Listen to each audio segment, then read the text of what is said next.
Hello guys, तो आज मैं तुम सबके लाया हूँ एक बेस्ट एवर मानवा। और अगर तुम में से किसी ने पहले सोलो लेवलिंग या टिबेट जैसी मानवा को पढ़ा होगा तो तुम्हें पता होगा कि इसकी क्या कीमत है। तो भाई हमारा मानवा शुरू करने से पहले मैं तुम्हें कुछ चीज़ें बता दूँ। हो सकता है तुम में से कोई एक आधा मेरे को जानता हो, क्योंकि मैंने पहले एक यूट्यूब चैनल बनाया था जिस पर कॉपीराइट स्ट्राइक्स आने की वजह से अब वो चैनल परमानेंटली डिलीटेड है। तो तुम में से किसी को वो मिलेगा तो नहीं। हाँ, लेकिन अगर तुम में कोई मेंबरशिप वगैरह ख़रीदना चाहता है तो उसमें वो प्राइवेट करके मिल जाएगा।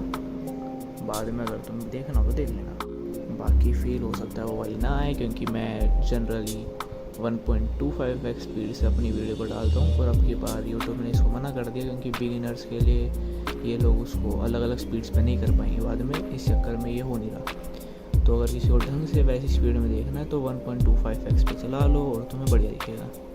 बाकी तुम सबको पता ही है कि हेडफोन लगा के देखना है, तो ज़्यादा मैं बकवास करूँगा नहीं। हेलो गाइस, तो आज मैं तुम सबके लाया हूँ एक बेस्ट एवर मानवा। और अगर तुम में से किसी ने पहले सोलो लेवलिंग या टिबेट जैसी मानवा को पढ़ा होगा तो तुम्हें पता होगा कि इसकी क्या कीमत है। तो इस मानवा की स्टार्टिंग में हमारा मेन कैरेक्टर हमसे कहता है कि कुछ ही समय पहले इस पूरी दुनिया में एक बहुत बड़ा बदलाव आया। अलग अलग तरीके के जीव जंतु पूरी जगह दिखने लगे। और ये कोई बदलाव ऐसा नहीं था कि टाइटोनिक प्लेट शिफ्ट होना या फिर कोई वोल्केनिक इरप्शन, बल्कि ये जीव थे मॉन्स्टर्स। ये मॉन्स्टर पूरी दुनिया में दिखने लगे और इस पूरी दुनिया को अंत की कगार तक ले जाने लगे। तभी हमें दिखाया जाता है कि हमारा मेन कैरेक्टर इन सभी मॉन्स्टर्स के आगे खड़ा है। और इस टाइम सच्ची बता रहा हूँ, मानव में इसका एक अलग ही ऑरा दिख रहा होता है। तब हमें बताया जाता है कि कुछ समय पहले इन सब मॉन्स्टर को जगह जगह देखा गया, और जिस एंटाइटी ने इसको पॉसिबल करा या इनको अथॉरिटी दी यहाँ पर घूमने की, वो था टावर। ये वही टावर है जो एक मिस्टीरियस लैंड पे अचानक से आ गया। ये इन सबको ऐसी अथॉरिटी दे रहा है, या कहें कि पावर दे रहा है कि ये यहाँ पर खड़े हैं। लोग इसको डेविल्स टावर या गॉड टावर भी कहते हैं। और इस असली कारण ये भी है कि इसको चढ़ने वाले को वो सब कुछ मिलेगा जो वो कभी सोच सकता है या चाह सकता है। पावर, वेल्थ, ऑनर या पैसा, या जो चाहे वो चाहे। आगे हमें बताया जाता है कि ये टावर एक 999 फ्लोर वाला एक लंबी सी चोटी पे चढ़ा टावर है। और इसको कंट्रोल करने वाले और कोई नहीं, गॉड्स और डीमंस हैं। गवर्नमेंट ने लोगों को रोकने की कोशिश करी, पर उल्टा उन्हीं के ऊपर पनिशमेंट आई। यानी कि जो भी लोगों को इसमें चढ़ने से रोकेगा उसको पनिशमेंट मिलेगी। तो आगे हमें बताया जाता है कि गॉड्स और डीमंस दोनों ने पहले ये बात बता दी थी कि जो भी इस काम को होने से रोकेगा उसको तो पनिशमेंट मिलेगी। यानी कि तुम्हें अगर खेलना है तो खेलो, नहीं तो भगो। आगे हम देखते हैं कि इस चीज़ को हुए 5 साल हो चुके हैं और बहुत से पीपल, यानी कि लगभग बिलियंस ऑफ पीपल मारे जा चुके हैं इसमें सिर्फ प्ले करने के लिए, यानी खेलने के लिए। आगे हमारा जो मेन कैरेक्टर है वो बताता है कि वो ह्यूमैनिटी का पहला ऐसा बंदा है जो 600वें फ्लोर पे पहुंच चुका है। वो अपने 600 फ्लोर की रेड कर ही रहा था कि हमें दिखाया जाता है कि हमारा मेन कैरेक्टर चिल्ला रहा है कि तुम मुझे रोकने की कोशिश करोगे, तुम्हारी इतनी औकात। और वो एक नाम लेता है जो है 9 स्टार। तो भैया तुम ये नाम याद रख लो, क्योंकि आगे नाम बहुत बार आएगा। अब जिनसे हमारा मेन कैरेक्टर बात कर रहा था वो बोलते हैं कि तुम क्या सोचते हो, कि तुम क्या कर रहे हो यहाँ पर। ये आगे हमें इन लोगों का गुणगान बताया जाता है कि ये पूरी दुनिया के वो 9 लोग हैं जो करोड़ों लोगों में से छांटे गए हैं। इनके पास होली एनर्जी और होली पावर है, जिससे ये कितने भी लोग। तो भाई आगे हमें बताते हैं कि भाई ये अभी ये अपनी स्टेबल पोजीशन पे नहीं है, तो अगर ये तुम्हारी मारे तो बस चुपचाप वापस आ जाना, ज़्यादा उंगलियां ना करना। पर फिर भी तुम्हें पता होगा कि हर कहानी में एक विलन होता है जिसको लगता है उससे ऊपर कोई नहीं है। तो भैया ये 9 स्टार यहाँ पर यही काम कर रहा है। अब ये इससे कहता है कि तुम्हें कैसे लगा कि तुम हमारे इस नोबल काम में अपनी उंगली उड़ाओगे और हम तुम्हें शांति से जीने देंगे। अब ये सब ख़त्म होगा तुम्हारी मौत के साथ। आगे हमारे मेन कैरेक्टर का नाम बताया जा रहा है जो डार्क स्टार और डेथ स्टार के नाम से बहुत ज़्यादा फेमस है। बताया जाता है कि ये किसी वेपन या सुपर ह्यूमन स्ट्रेंथ के लिए फेमस नहीं है, बल्कि ये जिस काम के लिए फेमस है उसको बोला जाता है नेक्रोमेंसर। अब जिस किसी ने सोलो लेवलिंग को देखा है या उसके बारे में कुछ जानते हैं तो उनको पता ही होगा नेक्रोमेंसर क्या होता है, तो मैं ज़्यादा एक्सप्लेन नहीं कर रहा हूँ। बाकी जिसको नहीं पता उसके लिए बस नेक्रोमेंसर एक आर्ट है या कुछ भी कह लो, और वो मुर्दा लोगों को ज़िंदा कर सकती है और उनसे कोई भी काम करा सकती है जितना भी टाइम वो चाहे। इसी के साथ हमारे मेन कैरेक्टर के बारे में बताया जाता है कि इस नेक्रोमेंसर स्किल की वजह से वो अभी तक का सबसे स्ट्रॉन्गेस्ट कहलाया जाता है, यहाँ तक कि वो 9 स्टार को भी अब बीट कर चुका है। और हमारे मेन कैरेक्टर का असली नाम बताया जाता है जो कि है छा जिन चियोंग। अब भैया मेरे से इतना सही नाम लेने की उम्मीद मत करना, क्योंकि आगे वैसे भी इसका नाम थोड़ा बदला जाएगा। और इसी के साथ हमारी नेक्रोमेंसर स्किल्स दिखाते हुए हमारा मेन कैरेक्टर कहता है कि अवेक, जैसे कि सोलो लेवलिंग में वो हमारे कहता है अराइज। इसी के साथ हमें ज़मीन में से बहुत से हाथ निकलते दिखाई देते हैं, जो कि आगे हमारा ऑथर बस हमारे मेन कैरेक्टर की तारीफ़ें कर रहा है, कह रहा है कि ये बंदा एक ऐसा बंदा है जो किसी के लिए भी मौत ला सकता है, और इसलिए इसको एपिटोम ऑफ डेथ भी कहते हैं। मैं तुम्हें एपिटोम का मतलब नहीं बताऊंगा, और जिसको भी जानना है भाई गूगल कर लो, मेरे को भी इतना नहीं पता। आगे ऑथर उसको द ग्रेटेस्ट नेक्रोमेंसर भी बुलाता है। और इसी के साथ हमारे 9 स्टार फिर इसके ऊपर टूट पड़ते हैं, जिसके बाद ये कहता है कि बहुत ही बढ़िया, अब तुमने उंगली कर ही दी है तो इसके टूटने का भी टाइम आ चुका है। अब ऑथर कई सारे नाम बताता है जो वैसे ही कुछ खास काम के हैं नहीं, तो मैं भी तुम्हें बता नहीं रहा क्योंकि ये बस मर ही चुके हैं। अब एज अ मेन कैरेक्टर हमारा बंदा कहता है कि वैसे भी मैं बहुत समय से बोर हो रहा था, आज मेरे को अपनी पूरी शक्ति इस्तेमाल करने का मौका मिलेगा, और अब मैं तुम्हें दिखाऊंगा कि मैं कितने समन बीस्ट को बुला सकता हूँ, तुम सबसे तो कितना बड़ा हरामखोर हूँ। आगे ये 9 स्टार अपनी अलग कहानी पका रहे हैं और उनके आसपास खड़े हर बंदे से बस यही कह रहे हैं कि हमें पता है कितना बड़ा हरामखोर है और इसने ह्यूमैनिटी को भी बिट्रे कर दिया है, तो अब तुम्हें इसको मारने में बिल्कुल भी पीछे नहीं हटना है। इसके बारे में हमारा मेन कैरेक्टर तो बस एक ही बात कहता है कि हैं बिट्रेड, फक ऑफ, जिस पे विलन की मुंडी जली और वो बस एक ही बात कहता है कि मेरे को लगता है कि अब हमें इसको सबक सिखाना ही पड़ेगा। और अपने सभी बंदों से वो एक ही बात कहता है कि डिफीट करो यार, इसको ख़त्म करो, बहुत बोलता है। आगे वो जिनसे नहीं अटैक कर रहे जो बंदे उस पर, उनसे कहता है कि हमें पता है कि हद से ज़्यादा ताकतवर है और अपनी ताकत के नशे के चक्कर में इसने ह्यूमैनिटी को पीछे छोड़ दिया, तो तुम्हें मारने में बिल्कुल भी पछतावा नहीं होना चाहिए, यानी कि तुम चाहे जितने इसके समन बीस्ट को मार सकते हो।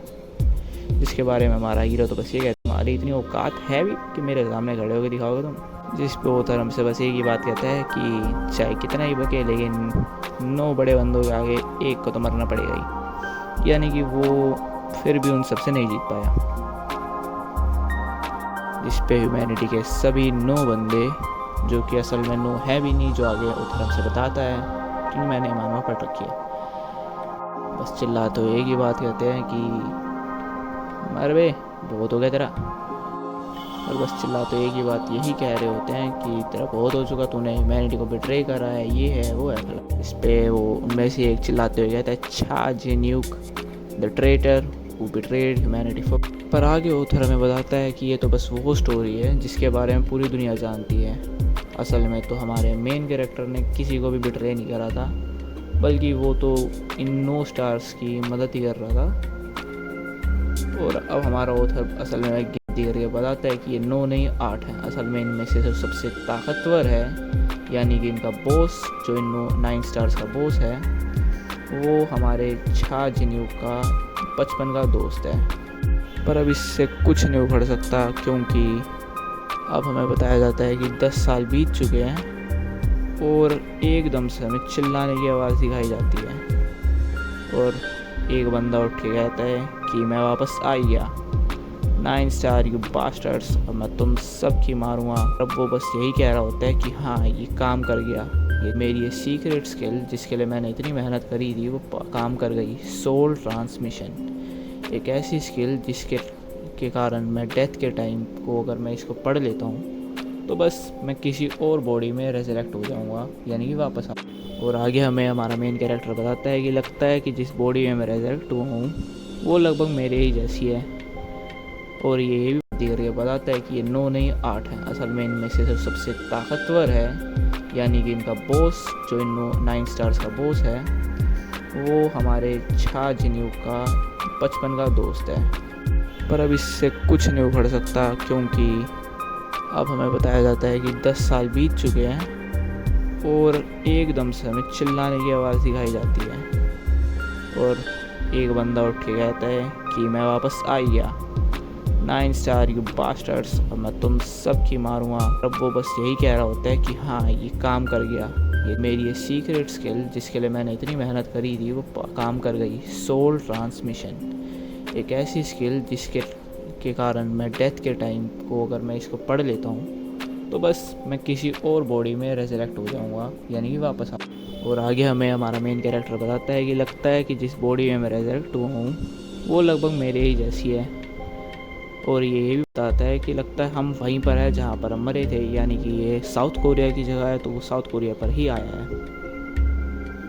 और अब हमारा मेन कैरेक्टर इन 9 स्टार्स को गालियाँ बकी रहा था कि इतने में हमें असली स्टोरी का बताया जाता है कि हमारा मेन कैरेक्टर तो 600th फ्लोर को बड़ी आसानी से पार करने ही वाला था कि ये 9 स्टार्स आते हैं और ये कहते हैं कि बस हम भी तुम्हारी मदद करना चाहते हैं, हम भी वहाँ तक पहुँचना चाहते हैं, और उसी के साथ इसको मार के खुद को ऊपर पहुँचाना चाहते थे। बल्कि बताओ आगे हमें वो 9 स्टार्स दिखाए जाते हैं जो कि रीज़न कह रहे होते हैं कि भैया तुम मरे क्यों, इसका कारण जानना चाहते हो। वैसे तो इसका जान के तुम्हारा कुछ उखाड़ नहीं लोगे, लेकिन मैं बता दूं कि जिस ज़मीन पे तुम खड़े हो वो ज़मीन एक ऐसी ज़मीन है जिसको हेलोवीन ग्राउंड कहा जाता है, यानी कि यहाँ पर तुम अपनी समन को इतनी जल्दी बुला नहीं सकते। और ये वैसे भी हमारे हेवनिश स्पेल से बंधी हुई है। और आगे हमें वो मंत्र भी बताए जाते हैं जिससे ये ज़मीन को इन्होंने होली जो भी काम किया था करा था। और भैया मेरे से तो ये मंत्र पढ़ने जाने से रहे, तो तुम ही पढ़ लेना अगर हो सके तो।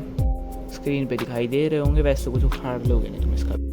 आगे 9 स्टार में से एक कहता है कि डेथ स्टार, तुम इस नाम से बहुत ज़्यादा फेमस हो लेकिन उसके बावजूद तुम हमारे आगे कुछ नहीं हो। इसके आगे बहुत ज़्यादा बकवास करता है तो बस मैं उसको स्किप कर रहा हूँ और तुम्हें ये कह रहा हूँ कि ये खुंदस थी यार, इनको मारना था उन्होंने मार दिया बस। आगे वो हमसे कहता है कि तुम समझ ही सकते हो ये बस वीड्स को निकालने की तरह है, यानी कि खेत में जो बेमतलब की फसल उगती है उसको निकालने की तरह। अब हमें 9 स्टार के इस लीडर का नाम हमारे मेन कैरेक्टर के मुझ से सुनाई देता है जो कि है छोई घ्यूम खुन। भैया मेरे से तो ढंग से लिया भी नहीं जा रहा, तो अगर तुमसे लिया जा रहा हो तो ले लेना। ये वही बंदा है क्योंकि जो हमारे मेन कैरेक्टर का दोस्त भी है और इन सब 9 स्टार का सबसे बड़ा बॉस भी। तो हमारा मेन कैरेक्टर यही कहता है कि क्या वो बास्टर्ड भी तुम्हारे साथ था, क्या वो भी तुम्हारे साथ मेरे को मारने की साजिश में मिला हुआ था। पर आगे वो कुछ सोच के कहता है कि नहीं ऐसा वैसे हो नहीं सकता, इसलिए बल्कि तुमने उसको नहीं बताया होगा ताकि गलती से भी वो मेरी मदद करने के लिए हाथ ना बढ़ा दे। आगे बताया जाता है कैसे धीरे धीरे फिर भी इतना सब कहने के बाद हमारा मेन कैरेक्टर मारा जाता है। और वो बस लास्ट में एक ही बात कह रहा होता है कि अब बस मैं अब इस बार मरा हूँ, अगली बार जब मैं आऊँगा तो तुम सबकी बंड फाड़ के रख दूँगा। आगे हमारे मेन कैरेक्टर की रेजरेक्टेड बॉडी दिखाई जाती है जिसमें वो कह रहा होता है कि बस अब कुछ समय की बात है, मैं सिर्फ तुम्हें मेरा समन बीस्ट ही नहीं बना दूँगा बल्कि तुम्हारी सोल को ढंग से ख़त्म करूँगा ताकि गलती से भी तुम्हारा रीइंकार्नेशन हो ना सके। इतने में उसका फ़ोन बजता है और वो देखता है कि है फ़ोन पता नहीं कितनी सदियाँ हो गई यार ये चलाए हुए भी। और अब वो फ़ोन में डेट पढ़ रहा होता है जिसके बाद वो देखता है कि 2023 यानी कि 2023।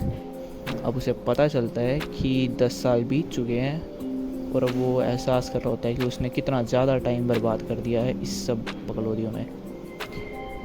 अब वो देख ही रहा होता है कि उसको याद आता है कि मेरे पास स्किल कौन सी है इस बॉडी में, क्या मेरी सोल के साथ मेरी स्किल भी वापस आ गई। और अब वो एक मच्छर को मार के अपनी नेक्रोमेंसी की जो स्किल है यानी कि उसको समन करना अवेक करने की जो ट्राई करता है, पर उसे पता चलता है कि इस बॉडी में बिल्कुल भी माना नहीं है। और अब वो बस चिल्ला रहा होता है कि अवेक अवेक अवेक, लेकिन घंटा कुछ नहीं उखड़ता क्योंकि माना तो है ही नहीं ना भैया बॉडी में। और अब उसे भी समझ में आ ही जाता है कि हाँ भैया माना तो है ही नहीं बॉडी में। और अब वो टावर की ओर देखते हुए बस यही कहता है कि क्या मुझे बिग स्किल के इस टावर को चढ़ना होता है। और अब उसे याद आता है कि अगर 10 साल बीत चुके हैं तो हो सकता है उन बास्टर्ड में से कोई सा एक ऐसा भी हो जो पूरे टावर को चढ़ भी चुका हो। वो फ़ोन को स्क्रॉल कर ही रहा होता है कि तभी उसे हमारे 9 स्टार के बॉस यानी कि छोई खून खून का, और भैया अब इसके आगे मैं इसको बस छोई बोलूँगा क्योंकि मेरे को कुछ समझ में नहीं आ रहा है इसको क्या बोलूँ, का नाम दिखाया जाता है, जो कि अभी बस 800वें फ्लोर पे चढ़ा है। और अब इसके बाद कहता है कि हैं बस 800, यानी कि इन 10 साल में इसने बस 200 ही फ्लोर उखाड़े, मैंने तो 500 साल में 600 उखाड़ लिए थे, क्या ही करेगा ये ज़िंदगी में। तो वो बस यही सोच रहा होता है कि ये मेरे लिए एक बहुत बड़ा मौका है और अब इसको मैं गंवा नहीं सकता, मैं वापस आ चुका हूँ। और इसके बाद वो कहता है कि अब मैं अपना रिवेंज लेके ही रहूँगा, और बाहर ट्रेन करने से अच्छा है कि मैं टावर के अंदर ही क्यों ना शुरू करूँ। और फिर वो अपने घर से बाहर निकलता है और देखता है, वो सोच ही रहा होता है कि भैया मेरी बॉडी चाहे एक बिगिनर की है लेकिन मेरे पास नॉलेज है डेथ स्टार छा झिन्यू की, यानी कि वो अपना ही नाम ले रहा होता है। और अब मैं इस नॉलेज का इस्तेमाल करके जल्दी से जल्दी इतना ताकतवर तो हो ही जाऊंगा कि 9 स्टार वाले हर किसी की मार के रखूँगा। और बस सोच ही रहा होता है तभी आगे से वो टावर के एंट्रेंस पर खड़ा होता है। एंट्रेंस पे जैसे ही वो पहुंचता है उसे बताया जाता है कि भैया ये जो है सब कुछ 10 बजे के बाद शुरू होता है, यानी कि सुबह 10 बजे हमारे टावर की एंट्रेंस खुलती है। इसको और भी बहुत सारे ऐसे प्लेयर्स दिखाई देते हैं जो कि इसमें कॉम्पीट करने के लिए आए हुए होते हैं, और वो बस एक ही बात कह रहे होते हैं कि भैया मैंने ये कर लिया तो मैं रिच हो जाऊँगा, मैंने ये कर लिया तो मैं सबसे स्ट्रॉन्ग हो जाऊँगा, और फलाना ढिमकाना। इतने में एक समझदार बंदा रहता है जो कि दूसरे किसी बंदे का दोस्त है कि हाँ तुम्हारी इतनी औकात है, पार कर लोगे इसको, ये 999 तुम्हारी पहले की भी औकात नहीं है वैसे। और अभी हमारा मेन कैरेक्टर बस सोच ही रहा होता है कि ये वही जगह है जहाँ पर दुनिया की होप और स्टोरीज इकट्ठी हो रही हैं, द टावर। हमें टावर के कुछ सीन दिखाई देते हैं जहाँ पर वो हमारा मेन कैरेक्टर कुछ चीज़ें याद ही कर रहा होता है। और इतने में हमें एक कॉफिन दिखाया जाता है जिसके अंदर एक कंकाल दिखाया जाता है। और मैं तो कह रहा हूँ इसको याद रख लेना क्योंकि बहुत ही जल्दी इसका आगे काम भी आने वाला है। अब हमारा मेन कैरेक्टर इसमें घुस ही चुका होता है और वो यही कह रहा होता है कि हाँ मैं फाइनली बैक हो चुका हूँ। अब इतने में हमें एक लड़की का भी सीन दिखाया जाता है जिसके पीछे एक जलता हुआ जंगल है, और इसको भी याद रखना, ये भी बहुत काम आएगा। मैंने ये 20वें चैप्टर तक पढ़ रखा है तो हाँ बहुत ज़्यादा ज़रूरी है मेरे मुताबिक। तो अब एक रईस बंदा दिखाई देता है जो कि पता नहीं हमारे मेन कैरेक्टर का नाम लेते हुए कहता है कि मैंने ये सारा पैसा बनाया है उसके ही नाम पे। आगे एक बिल्ली दिखाई जाती है जिसका मुझे भी नहीं पता क्या मतलब है, तो बस हो सकता है आगे 20 के बाद वाले चैप्टर्स में इसका कुछ काम हो तो देख लो भैया। और एक सींग वाला आदमी जिसका भी सच्ची बताऊँ मेरे को कुछ नहीं पता इसके बारे में भी, जो बस यही कह रहा होता है कि मैं बस अपना नाम पूरी दुनिया में बना के रखूँगा।